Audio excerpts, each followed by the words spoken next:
Shalom,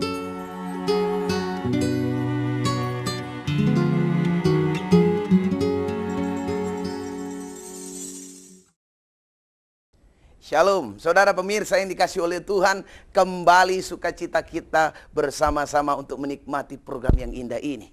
Program di mana yang mengalir, yang menjawab itu adalah di mana Allah sendiri berbicara atas kita. Saya percaya, saya terlalu yakin bahwa saudara akan mendapatkan berkat.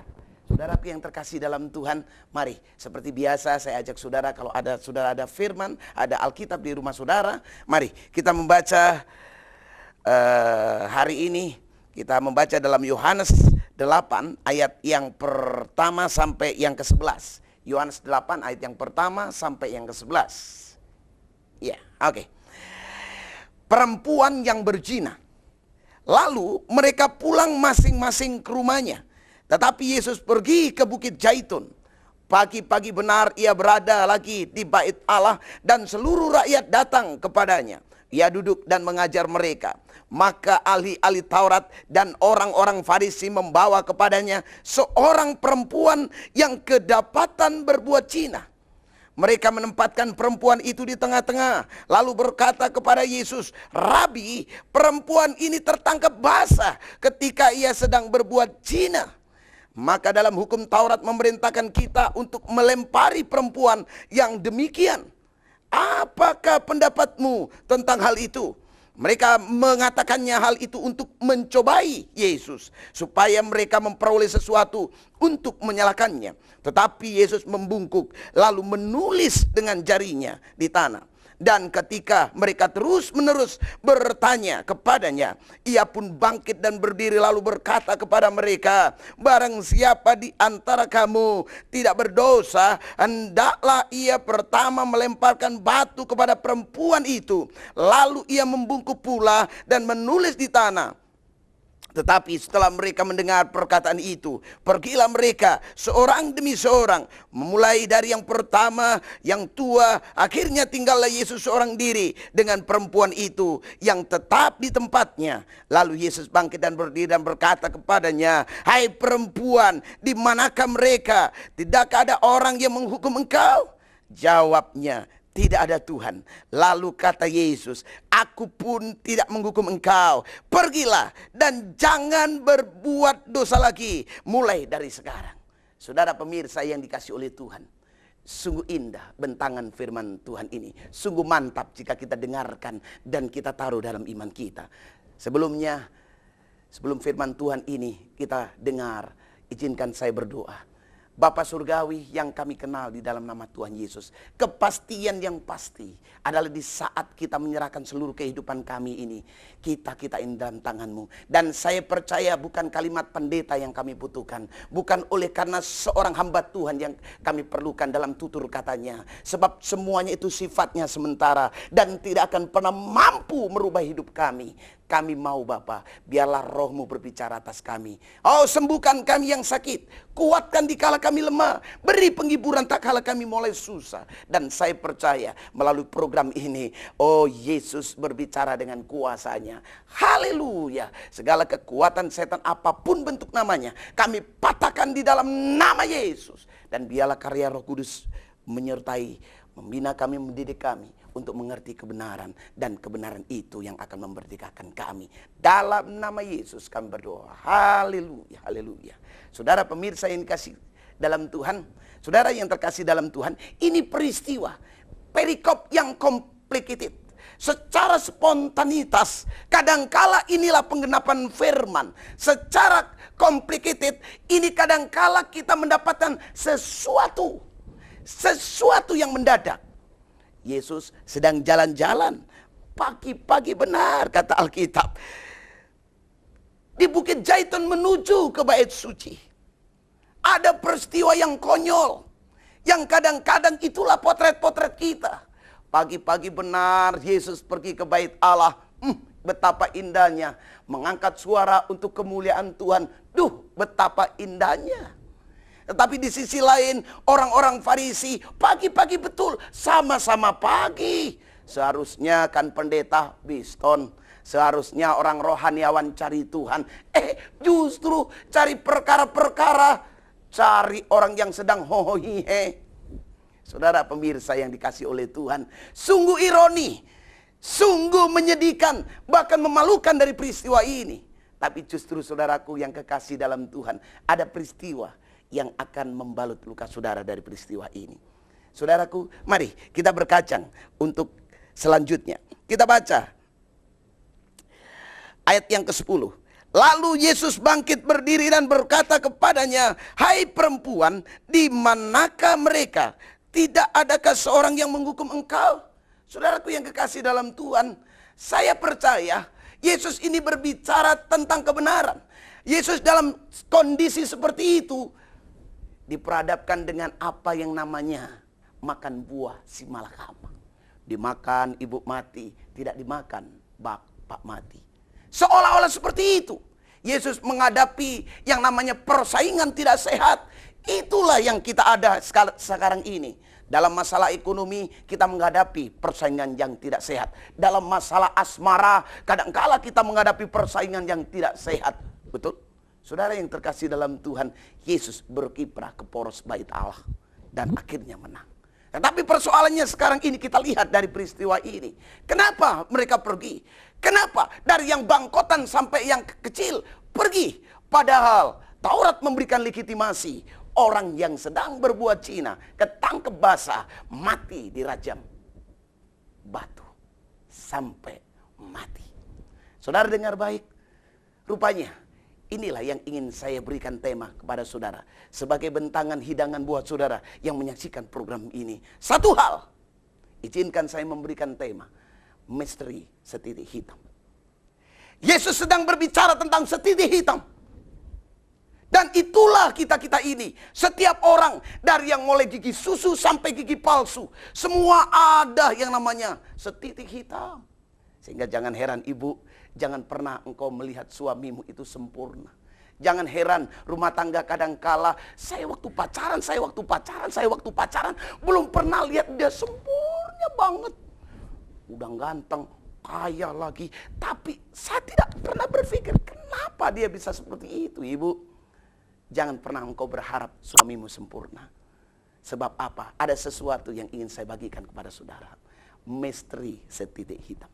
Apa itu misteri setitik hitam? Sehingga ketika kita dalam bentangan hidup ini, dalam jejakan kaki kita dalam hidup ini, kita tidak akan pernah menghakimi orang lain. Kita tidak akan berkata, kamu sih, dia sih. Tidak. Tetapi kita kembali ke firman Tuhan. Saudaraku, apa itu misteri setitik hitam? Mari kita belajar dari firman Tuhan sehingga kita tahu kita tidak akan pernah mengoreksi. Tetapi Hagai 1 ayat yang keempat dikatakan, perhatikanlah keadaanmu. Dari titik ini kita akan bercokol. Dari titik ini kita mengawali start kita. Saudara yang kekasih dalam Tuhan, yang pertama, apa itu misteri titik hitam? Kita baca dalam Yohanes 8 ayat yang kelima. Musa dalam hukum Taurat memerintahkan kita untuk melempari perempuan yang demikian. Apakah pendapatmu tentang hal itu? But what do you see? Apa pendapatmu? Taurat dilepaskan atas kita. Apa pendapatmu?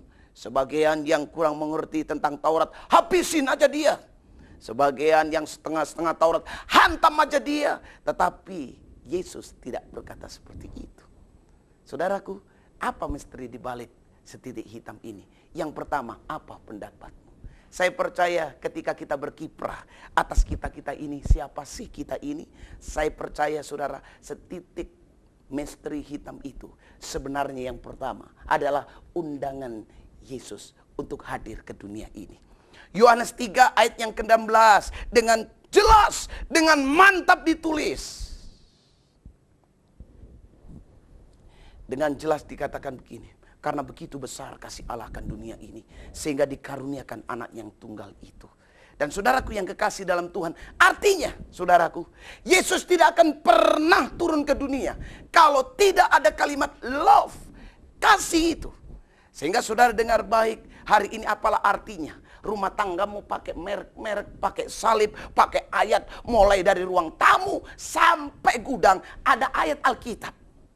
Saya percaya tanpa Yesus ada di hati kita, maka jangan pernah engkau tahu Yesus bisa hadir dalam hidupmu.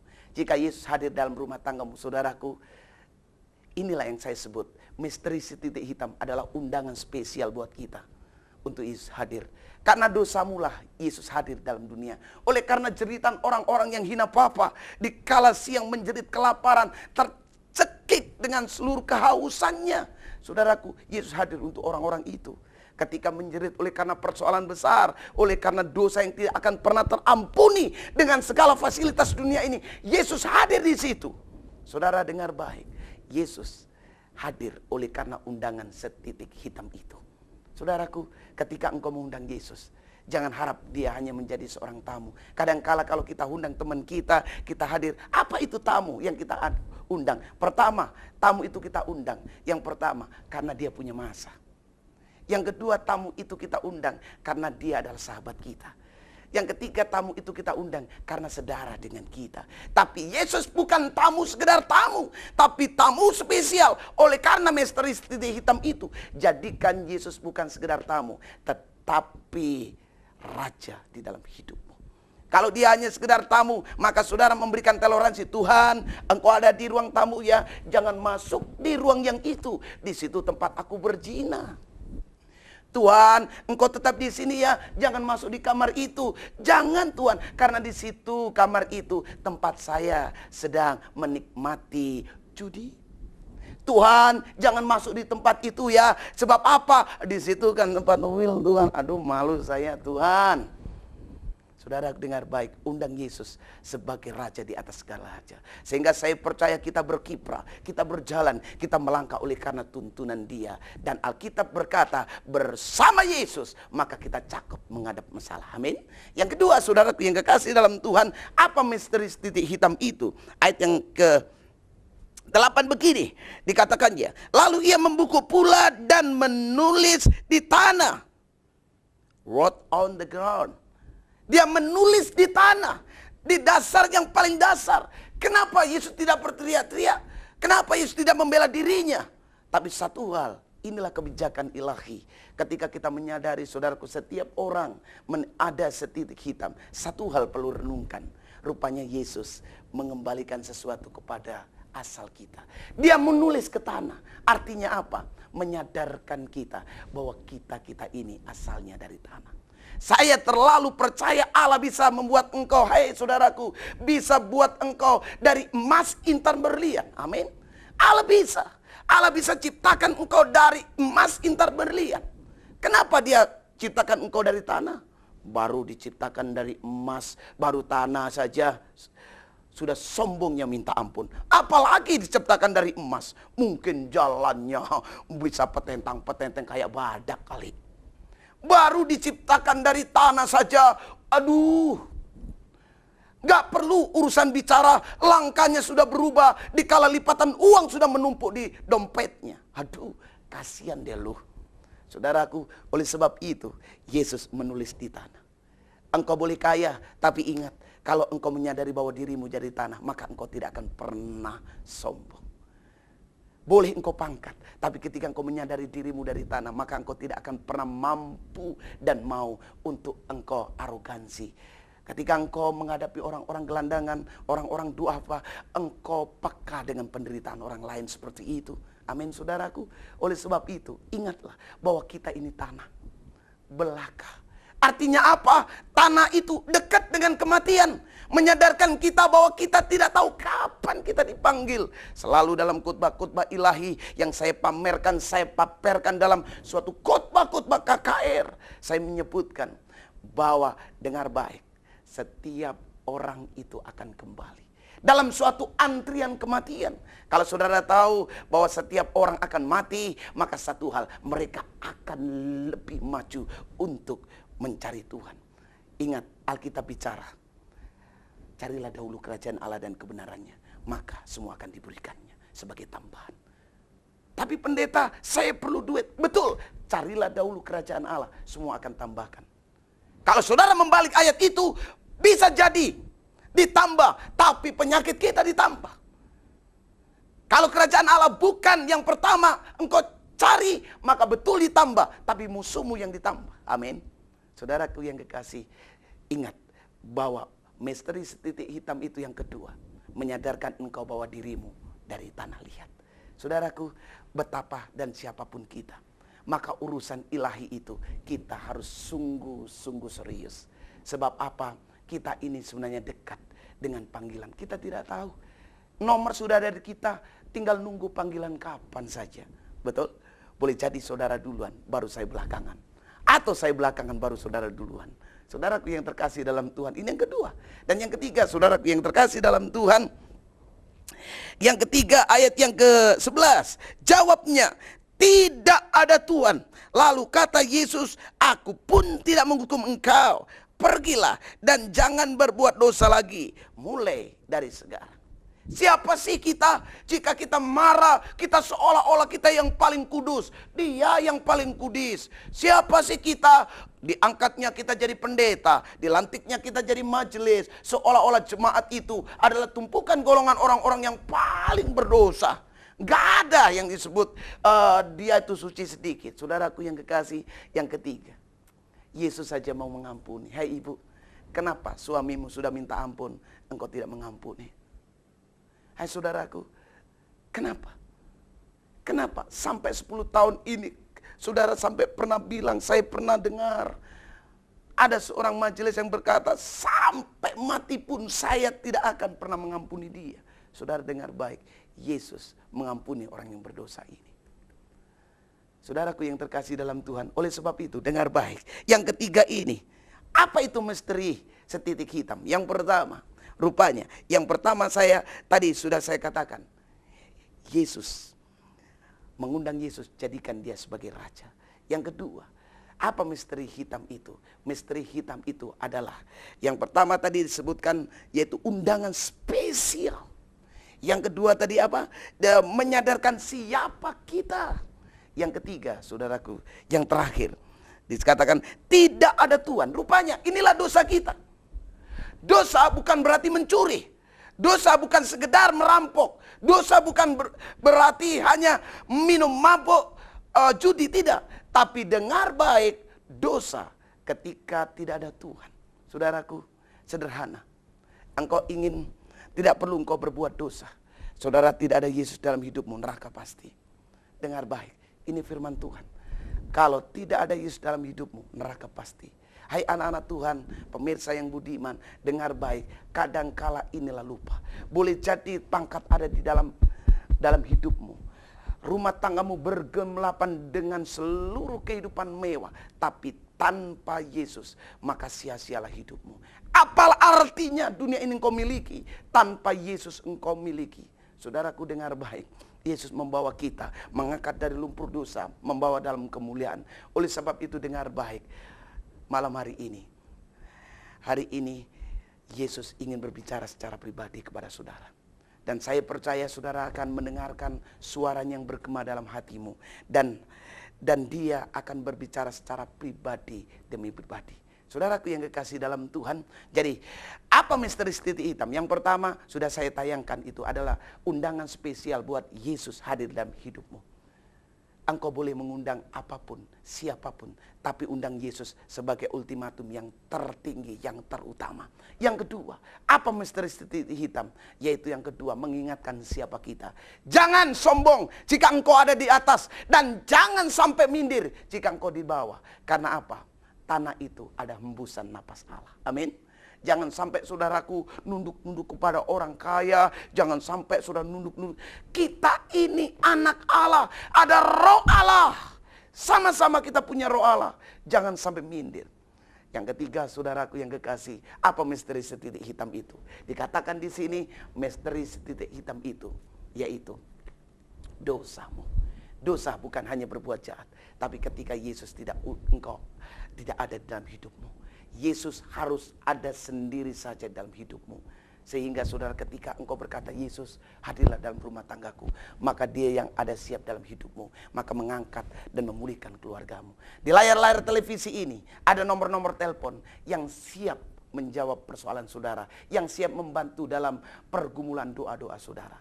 Hubungi Dan saudara akan melihat dan saudara akan mendengar bagaimana hamba-hamba Tuhan itu akan menjawab persoalanmu melalui firman Tuhan. Dan sebelum saya mengakhiri khotbah ini, saya akan berdoa buat saudara. Jika saudara ada sakit, saudara terikat, saudara ada persoalan berat, taruh di dalam dadamu tangan kananmu dan saya akan berdoa. Bapa Surgawi yang ku kenal di dalam nama Tuhan Yesus, kami menyadari Tuhan, selama ini kami ada persoalan yang saya tuding adalah suamiku.